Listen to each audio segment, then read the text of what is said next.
មហាសង្ក្រាន្តឆ្នាំមមីអត្តស័កពុទ្ធសករាជ2570មហាសករាជ1948ជលសករាជ1388គ្រិស្តសករាជ2026សុភមស្តុវរៈមង្គលាចយេតិរេព្រះពុទ្ធសករាជព្រះសាសនាអតិកតាកន្លងទៅហើយ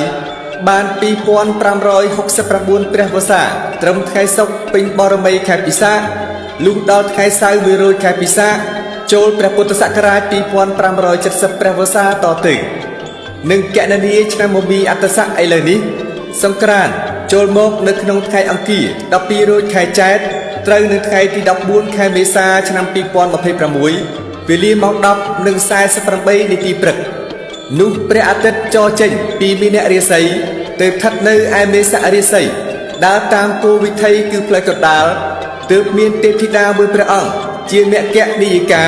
ព្រះនាមរាខៈសាទេវីគង់នៅចតុមហារាជការទ្រង់អំពរពណ៌ខ្មៅសៀតផ្កាឈូកអភរណៈកែវបុរាភក្សាហាលោហិតព្រះហស្តស្ដាំទ្រង់កាន់ត្រីសោព្រះហស្តឆ្វេងទ្រង់កាន់ធ្នូ